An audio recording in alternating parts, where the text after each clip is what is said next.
Good morning mga kababayan. Magluto po tayo ng tinolang manok with lots of ginger and sliced tiny ginger. Dahil may pinitas akong malunggay leaves and tanglad sa likod bahay. Tanim ko yung tanglad. Yung malunggay, marami sa likod, dati nang may tanim. Kaya pakinabangan. Healthy. Good for our health. Ayan na.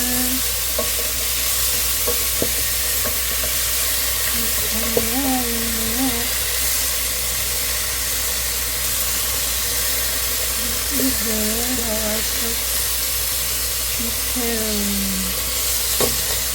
Ayan muna yung taba. At ilagay yung ginger.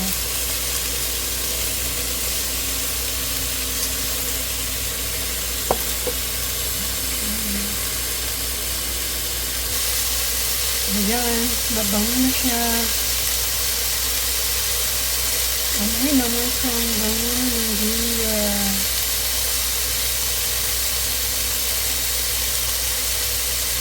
Tapos, saka ko lagyan ng bawang. Pinanaan ko ng apoy. Tapos, nilagyan ko naman ng sibuyas. Tapos, haluin.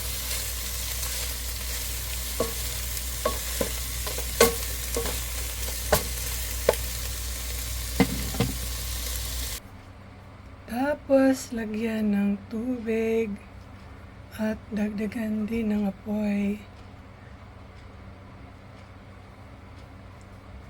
Tapos palambutin, saka ilagay yung gulay pag malambot na. Ang tanglad, kamuntik ng makalimutan. Yan ang one of the best na pampalasa ng food. Okay, pakulin muna natin ang stove hanggang sa lumambot. Siyempre, templahan. Lalagay ko yung garlic salt and black pepper. Ayan, maraming black pepper para malasa. Ayan na, kulong-kulo na. Mabango. Malapit-lapit na rin. Lumambot.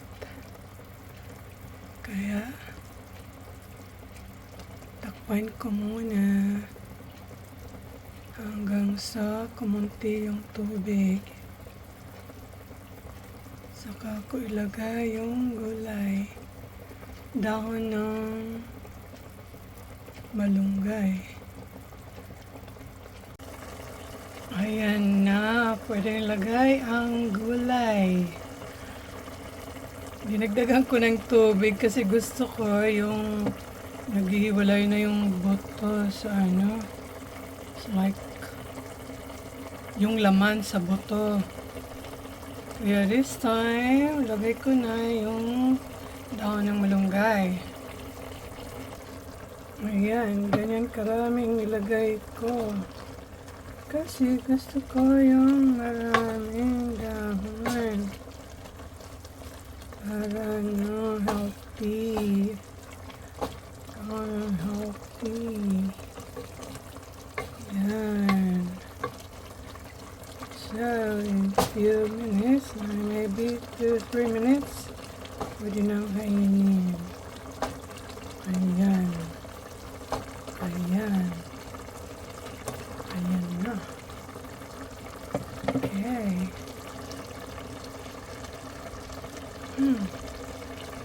Amoy ko talagang bango. Parang ginger at tanglad. OMG. Kain na tayo. Ayan, ready na.